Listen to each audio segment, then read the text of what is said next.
I've spent the past months obsessing over these round pieces of bread, and I found something. A lot of burger bun recipes seem to have a problem. It's a problem that can cost you more money in a way, and with the cost of living going up, I can't stand the idea of basically wasting ingredients to make a bread that is worse off. In essence, we're going to be talking about 3 ingredients a lot of recipes are adding too much of, 1 ingredient that you should actually skip entirely, and another that I think most recipes are adding too little of. In this video, we're going to be making incredible potato burger buns using science and either mashed potatoes or potato chips. Let's get into it. Hey, Seraphin here, and I should explain. Why was I so obsessed with burger buns? Well, I think many home bakers or chefs have a similar goal. To beat the competition. Or at least I did. And by competition, I really meant takeout. I mean, I don't have anything against eating out or the like. It's just that, you know those videos where somebody takes a bite of their burger and goes, "My burgers are so good, I'll never eat takeout again." Well, I wanted that for burger buns. But I'd forgotten that good competition as a home baker is kind of a luxury. The cheeseburger scene near me turned out to be a little bit of a ghost town. I mean, this was the first burger spot that we pulled up to. It was one of relatively few burger-specific restaurants close to us, and it was definitely peaceful. Anyways, the burgers I had was pretty good. But the bread. That bread was not made with love, it was made with apathy. No aroma, no real flavor, and it committed the crime of sticking to my teeth. Unfortunately, that bun turned out to be the rule, not the exception. The other burgers that I tried, all of them had somewhat similar problems to different extents. But my worst experience would have to go to the one that I had later that week at McDonald's and then at Burger King. According to my mom, who I dragged with me, it was like eating flavored tissue paper. It was that moment when I realized that I had beaten my competition without even turning on my oven. And then everything went dark. Literally, there was a blackout while I was eating at McDonald's. No doubt because they realized that I was having a monumental moment and decided to make sure that I never forgot it. But the whole charming experience made me realize that I had the wrong goal from the start. My mission shouldn't have been to rival other burger spots or these fast food places, but rather it should have been to save my own dinner. If I wanted to eat delicious burgers with flavorful buns, I had to take matters into my own hands.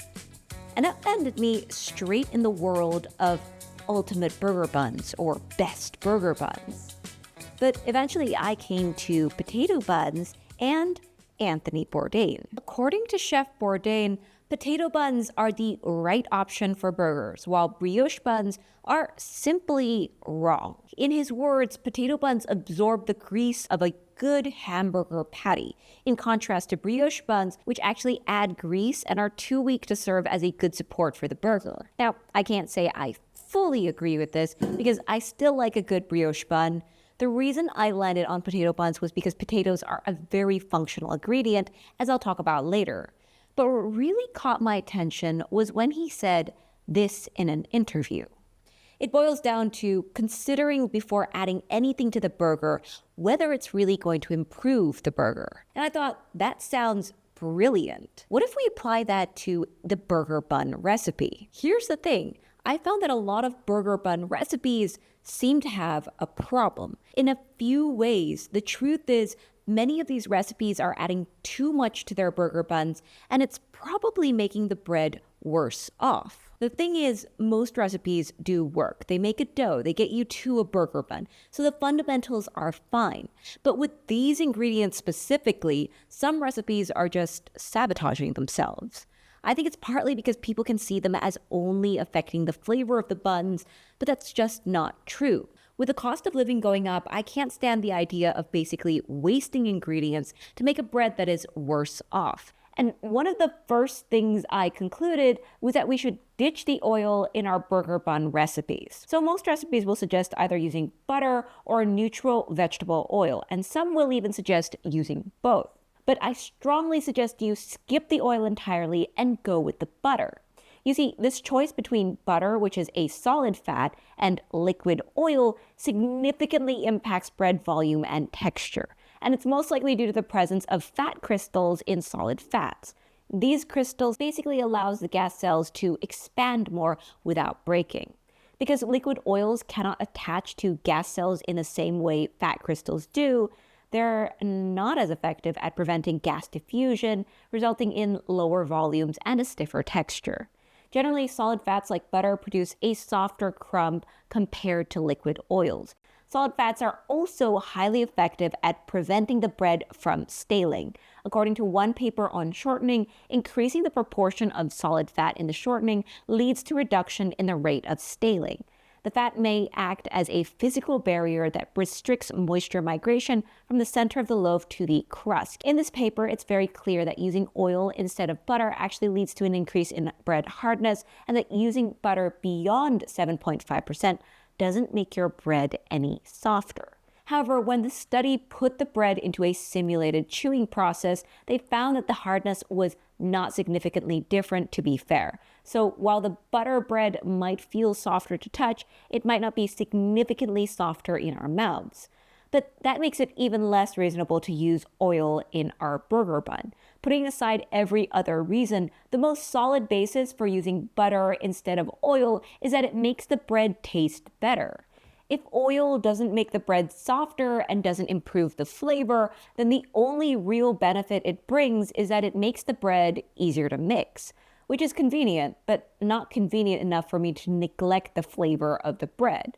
So ultimately, I decided that this recipe would call for all butter. As for the amount of butter that we're going to use, again, taking it from the same paper, adding up to 5 to 7.5% of the flour weight significantly reduces crumb hardness. After reviewing a lot of recipes, I found most stick to around 8% or less butter, baker's percentage. But after trying it out myself, I think there's a case to be made for adding more butter. The flavor of butter is really irreplaceable. So for this recipe, we are using around 12% butter, baker's percentage.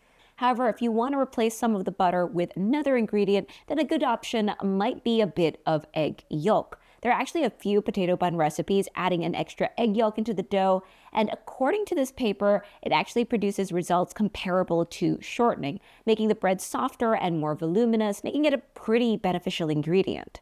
This recipe does use an egg, so we're already benefiting from that. Now, with butter out of the way, let's talk potatoes. And rather than just talk about how to potato, I also want to answer the question, why to potato? The potato is the world's fourth most produced food crop. It is a nutritional powerhouse. But why exactly are we adding it to our bread? A lot of videos about potato buns are super vague, just saying potatoes make your bread softer somehow. But actually, according to this paper, adding mashed potatoes makes bread softer through high moisture content, gluten dilution, and the inhibition of starch retrogradation. Naturally, unlike wheat flour, potatoes lack gluten proteins. So adding mashed potato to the mix dilutes the gluten concentration per unit of dough volume. Because mashed potatoes contain a ton of water, this further dilutes and weakens the overall gluten network, and the fine particle size of mashed potatoes also helps weaken gluten-starch interactions, leading to a less dense and more palatable crumb structure. But this softness doesn't just happen after baking. The mashed potatoes act as a natural anti-staling agent as well. They soften bread not just when fresh, but by slowing down the process of starch retrogradation during storage. This same paper notes that increasing the amount of potato in the bread resulted in more deeply bound water compared to loosely bound free water. More water held onto more tightly resulted in less starch retrogradation, resulting in softer bread for longer. Additionally, the added potatoes also contribute reducing sugars and free amino acids that participate in the Maillard reaction. and could result in a thinner, softer crust, which is great given that we don't want to struggle to bite into our burgers. However, adding too much mashed potato can severely compromise the bread's structural integrity, which could also make the bread more dense and actually harder. But here's a big question. Does the way you cook the potato matter? Now, there's no paper comparing different potato cooking methods and the effects on bread quality, but there is one important aspect, which is the water content of the cooked potato added. Mashed potatoes obviously contain a fair amount of water. Taking it from one source, raw potatoes are about 79% water. If you boil them, they stay pretty close in water content. If you cook them through other means, the water content drops, but only by a little bit. Generally speaking, in a potato bun recipe, you'll see a variety of potato cooking methods, and it doesn't seem like this has a big effect on the bread. If we keep the water content roughly the same and make sure the potato is fully cooked. That fully cooked part is very important. Okay, but how much potato do we want in our bread? For the most part, potato bun recipes online are split into two categories. One that use around 20% potato out of the total sum of potato and bread, and the others that use closer to 30% potatoes. Visually, we can see the difference in potatoes in the dough condition. Most of the recipes that use higher amounts of potatoes are stickier and the buns are denser. And the science supports this. According to the paper, 20% mashed potato is ideal for getting a balance between softness and structure. 30% is the boundary line. I have seen a few popular recipes push beyond the 30% potato addition, which is not recommended by this paper. It leads to bread that doesn't recover very well when pressed, and with less support, that could mean that your burgers are less sturdy. This is really important to consider because a good burger recipe will have a lot of sauces and grease for the burger bun to absorb. That's probably why most recipes stay at around 20% or even below that amount. In the study, they found that at the next level of addition, 40% potato, the hardness of the bread actually increased, and it was not received well by the sensory panel in terms of overall acceptance. It's also important to remember that this all ties in with the gluten strength of the dough. Adding mashed potatoes weakens the dough, but other ingredients also weaken the gluten network. So some of these recipes with over 30% potato inside also contain either lots of sugar or fat, which would further weaken the dough and may result in denser and thus harder buns, which are also structurally weaker. Obviously, not ideal. So for this recipe, given that we're adding a higher amount of butter, we are erring on the safer side and following the paper's recommendation of adding 20% potato. For the potato chip option in the recipe, after doing some calculations with the water content of potato chips and their solid content, we are using around 22 grams of potato chip and 50 grams of water. Because potatoes are around 80% water, the frying process takes a lot of water weight out of them, and accounting for the oil and seasonings, we eventually came to this number. You might have to adjust this a little depending on your brand of potato chips, but you should get a similar number. In the potato chip version, considering the potato chips added a fair amount of oil, I lowered the butter by about 5 grams just to prevent the dough from becoming too weak. And speaking of weak doughs, one important note is that we are using bread flour for this recipe. A lot of potato bun recipes call for all-purpose flour or tell you that they can be used interchangeably, but given that the potato was shown to disturb the gluten structure, I doubt that this is a good idea. So I'm going to recommend that you stick to strong bread flour if you can. Now, the vast majority of potato bun recipes have a very simple mixing process. They just add their mashed potatoes into the dough at the same time as the other ingredients. But there's science to suggest that it might be a good idea to let the other ingredients mix first. The method I'm talking about is based on this paper. The study was looking at potato flour, but this does still seem to be relevant for a mashed potato recipe. According to this paper, the most effective way to mix potato bread dough is a 2-stage dough mixing process. These are the 2 stages. Step 1, hydrate the wheat gluten. The first stage involves mixing the wheat flour and water along with other ingredients to form a base wheat dough, as you can see here. This step allows the gluten proteins to fully hydrate and begin developing their continuous 3D network without much interference. Stage 2, incorporate the potato. Only after the wheat dough is formed is the potato flour in the paper, but here mashed potato, added. In the paper, the primary scientific reason for using this method is to manage competitive water absorption between the two main ingredients. Potatoes are extremely thirsty for water. In a traditional mixing process where all dry ingredients and the potato are mixed with water simultaneously, the potato starch and the gluten proteins basically fight for available moisture. Because potato starch is more hygroscopic, it absorbs water much faster and more aggressively than the wheat protein, leaving the gluten insufficiently hydrated.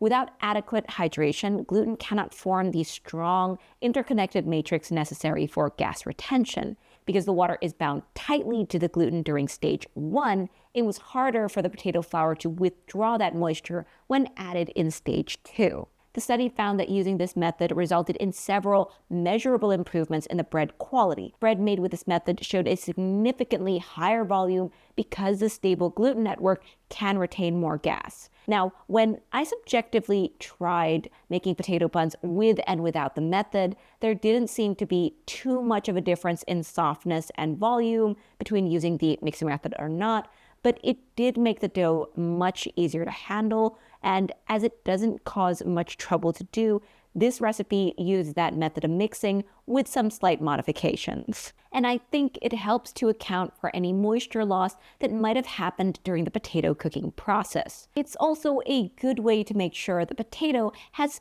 fully cooled down.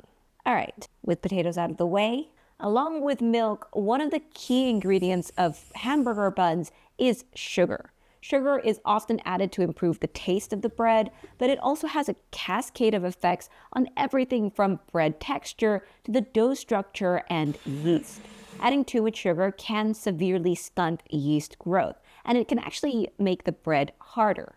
At high concentrations, sugar acts as a thirsty competitor, like the potato flour we talked about earlier, fighting with gluten proteins for available moisture, something that, again, makes the gluten weaker. Now, many resources will also tell you that the yeast eat sugar, and that adding sugar into dough helps to speed them up.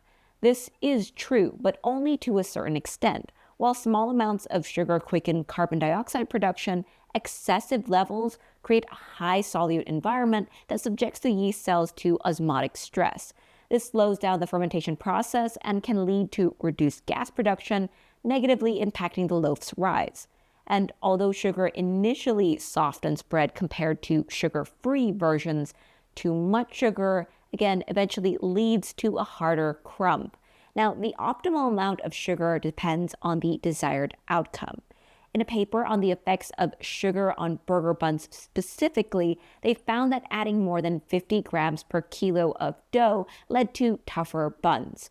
In Baker's percentage, this is around 9.75% sugar. So if you see a burger bun recipe with more sugar than that, well, it might be making the buns harder in texture.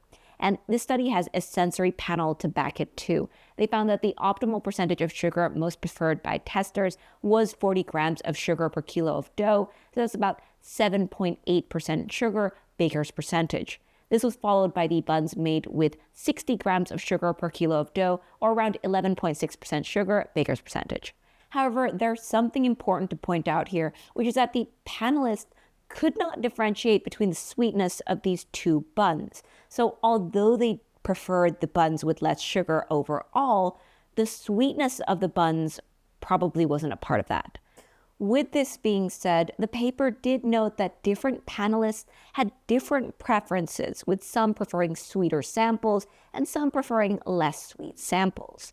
I think a slightly more nuanced take on this is that you know yourself best. If you've always liked recipes with less sugar, then 4 to 5% sugar in Baker's percentage is probably more than enough for you.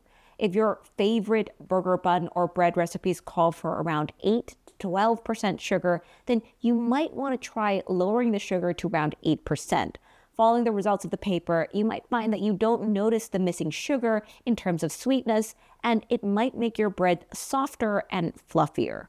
This is especially useful given that this is a burger bun with potatoes that already weaken the gluten network, like we've already mentioned. Considering the effects of sugar on hardness and the yeast, In the end, I've always found it to be a better idea to consider adding a bit of honey to the glazing of the burger buns. We have a ton of other ingredients here that, again, weaken the dough. So adding more sugar with more butter and potatoes could just make the final bread harder as well. All right, on with the program. 9 out of 10 hamburger bun recipes call for milk. That number is something I just made up. But if you're looking for burger bun recipes, then it shouldn't take you very long to start seeing milk in the ingredients list. I've also always thought that milk is often portrayed like a Schrodinger's ingredient. You can't really tell what it does in a recipe a lot of the times. Unlike sugar, it doesn't make the bread a lot sweeter, and unlike butter, it doesn't add that much fat. There are burger bun recipes both with milk and without it, but one misconception about milk is that it always makes your bread softer. Contrary to the common perception, milk doesn't make your bread softer. According to the study, adding liquid milk actually increases crumb firmness. The proteins in dairy ingredients interact with wheat starch, increasing the viscosity of the lamellar liquid within the bread structure, which results in a firmer and more stable but less soft crumb. Higher levels of milk increase gumminess, chewiness, and resilience. Of course, it's not all bad. Milk also contains lactose, a sugar that the yeast cannot ferment, and so the sugar remains in the dough throughout the baking process. This lactose participates in Maillard reactions, which favors crust browning and results in a more golden appearance and influences the aroma. Ultimately, the paper stated that to minimize negative effects such as excessive firmness, low porosity, and volume loss, researchers recommend keeping the water replacement level for milk lower than 25%. After looking at these results and considering that this recipe already has a high amount of butter, which contributes a fair amount of a milky flavor, I decided to keep the milk to a level recommended by the paper, just to add a little bit of flavor without making the bread too much harder. And thus you can see the text here, we've decided to add less milk. Okay, with that out of the way, let's get into the recipe. This dough makes 6 large burger buns, and you can make it with either mashed potatoes or potato chips. With the potato chip version, because of the oil that the potato chips added, I did have to lower the butter a little bit to around 10% baker's percentage or to 25 grams of butter, but that's the only adjustment. All right. First things first, we're going to make our mashed potatoes. You can easily do this by peeling a potato, chopping it, and then either boiling it or microwaving it. I prefer the microwave because it leads to a more predictable water content, but you could boil the potatoes, just make sure to drain them well before mashing them. Once the potatoes have been mashed, set them aside to cool. Now, if you're using potato chips, then I do recommend using the microwave. What I like to do is measure out the potato chips in a bowl, crush them really well, and then add in a measured amount of hot water. I mix everything together, let it soak up the water, and then stuff that into the microwave with a plate on top for a few minutes until everything has become a good potato mash. Here we do the same steps as with the mashed potato before, just let this cool and then continue. With the potato part done, we can start making the main dough. Here are all of our ingredients. Now we will be using a 2-stage mixing process, so we'll be adding in the bread flour, sugar, salt, yeast, water, and egg into the bowl first. We use half an egg here. The remaining egg is saved for the egg wash before baking later. We put the mixing bowl into the stand mixer now and let that mix on medium for about 5 to 6 minutes or until a very rough dough comes together like this. On the side, we have 3 ingredients we haven't added, which will be added during the second stage of mixing. For the time being, I'm going to toss the milk into the potato mash, give it a little mix, and then leave that be. After the first stage of mixing is completed, then we toss in the potato and milk and follow that with the butter. We now mix this for another 7 to 8 minutes or until the dough becomes smooth, glossy, and doesn't stick to the bottom. It might take a bit of time, but it should eventually get to this point. It should also, at the end, pass the window pane test very easily.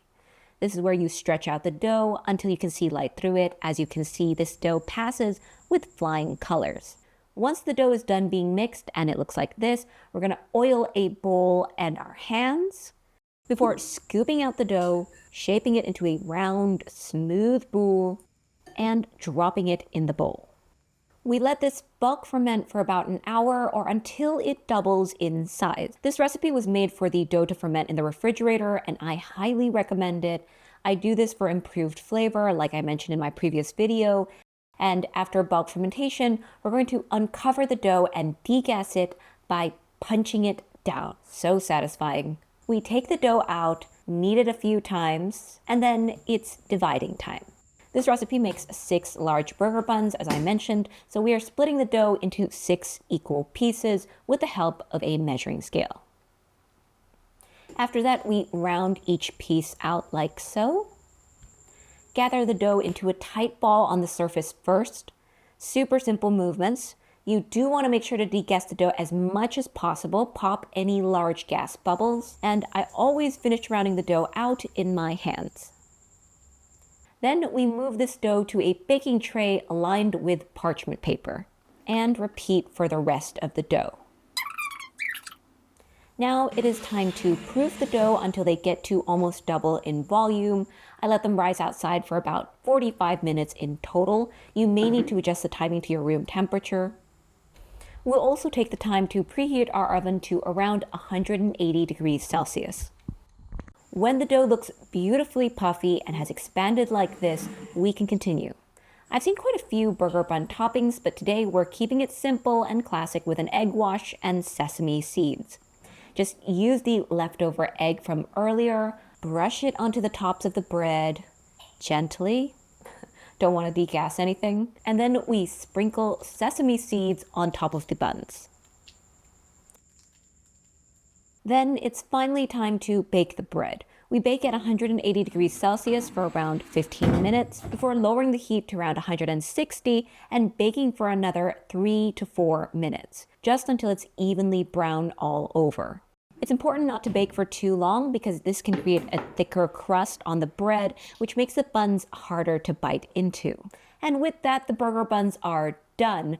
These buns are fluffy and perfect, but they're just missing one step, which is a brushing of butter.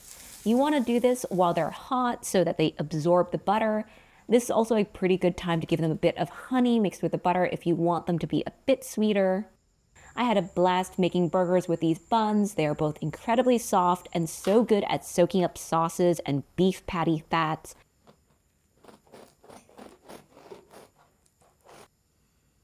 And that's it for this video. Thanks for watching and